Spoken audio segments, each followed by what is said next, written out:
to Goddess, through which rivers flow. Oh, our Lord, forgive us our sins, accept our faith in the hereafter. Save us thee from the hellfire, admit us to Goddess, through which rivers flow, through which rivers flow.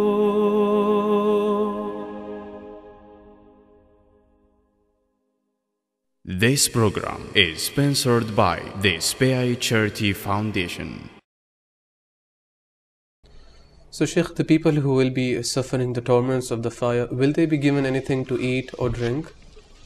Yes and no. They were given something to eat, but it's not really a food that helps.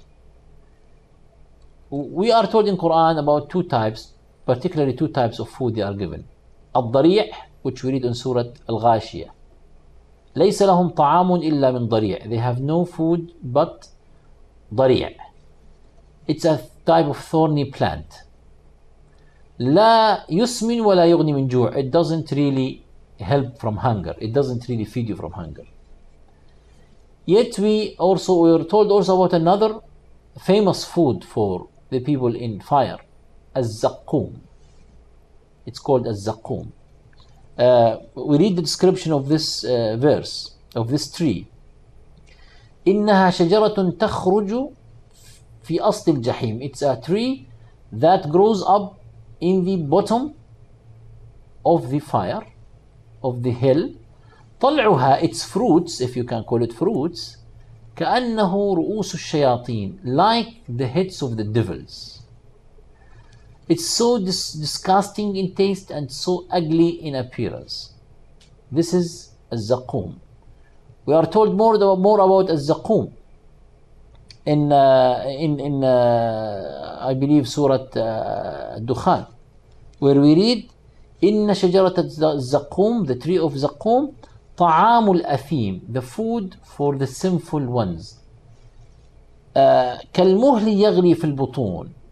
You know, it's like boiling oil in their bellies. The Prophet ﷺ, you know, to just, you know, appreciate how ugly, how disgusting this tree is.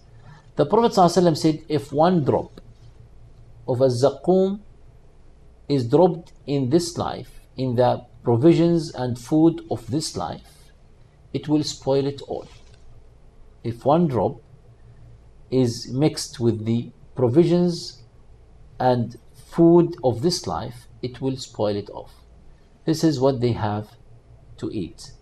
Now, and in fact, they are forced to eat in large quantities, and then they need something to drink. What do they have to drink? They have al-hamim, boiling water, which we just said that it will melt all what is in their bellies and their skins. They also have ghislin. Ghislin is the pus that comes from the wounds. This is what they have to drink. And so this is just some of what we are told about. They also have the ghassaq. So these are all types of ugly, disgusting liquids and food that they are provided. So Sheikh, these people, these kuffar, facing all these torments of fire, will they react, or what will the reaction be to all this? We read in Qur'an different reactions from the non-believers about what they are facing.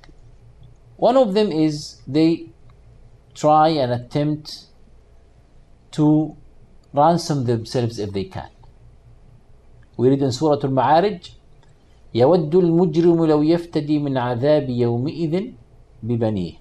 The guilty man will desire that he may be able to ransom himself on that day at the expense of his sons, وصاحبته, his wife, his brother, his tribe. He's willing to pay them all just to save himself. We also read in Surah Al-Ra'd that the non-believers on that day, if they possess all what is on earth, they are willing to pay it to ransom themselves. The Prophet ﷺ told us in one hadith that Allah subhanahu wa ta'ala will say to one of those non-believers, the one in fact who is receiving the least torment, he asked him, if you possess or if you have all what is on earth, are you willing to pay it to ransom yourself? He will say, definitely yes. Allah will say, I asked you for something much simpler. I asked you not to associate partners to me, but you disobeyed.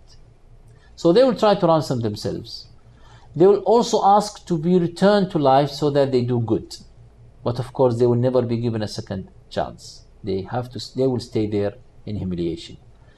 At some stage, they will call Malik, the keeper of the fire, and say, لِيَقْضِ عَلَيْنَا رَبُّكَ.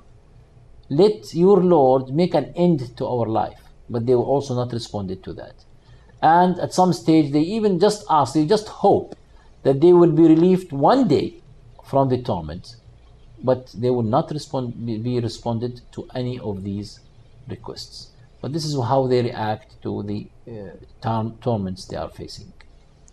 So Shaykh, now that we know about the torments and the sufferings in the fire, one would really like to know how he could prevent himself from going into fire and prevent himself from the punishments of the fire.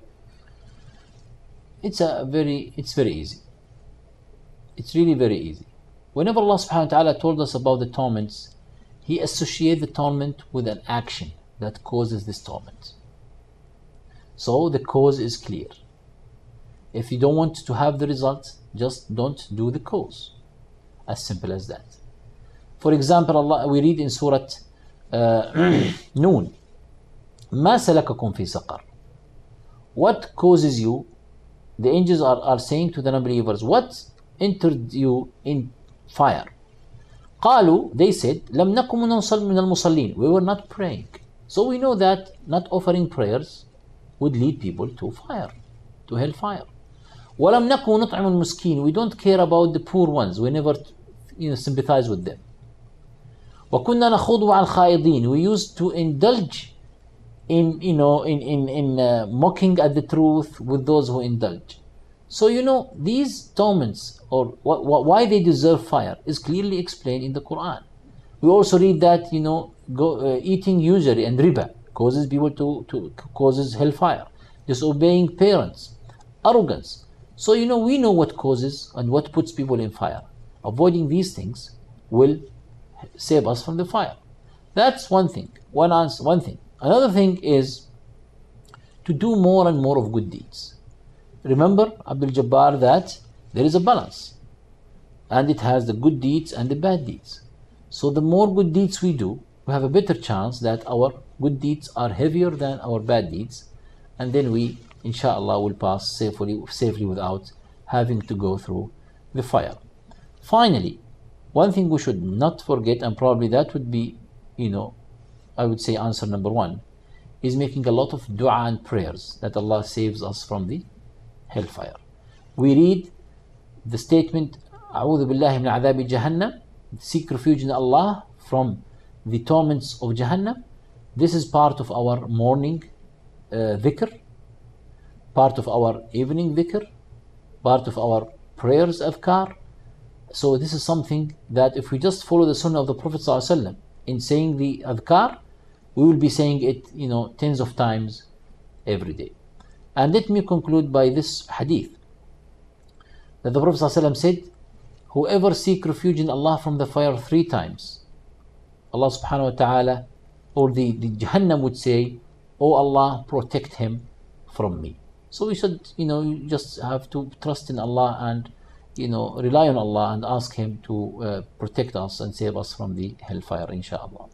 Inshallah. Jazakallah khairan, Shaykh. That's all we had for this episode. Iyyak Abdul Jabbar. So dear brothers and sisters, there was Shaykh Dr. Maan Kosta with us talking about the torments of the fire and really telling us how we can prevent ourselves from those punishments. We hope and pray that inshallah, may Allah guide us always to the straight path and prevent us from the torments of the grave and the torments of the hellfire. Wa akhiru da'wana and alhamdulillahi rabbil alameen. Wassalamu alaikum wa rahmatullahi wa barakatuh. This program is sponsored by the SPI Charity Foundation.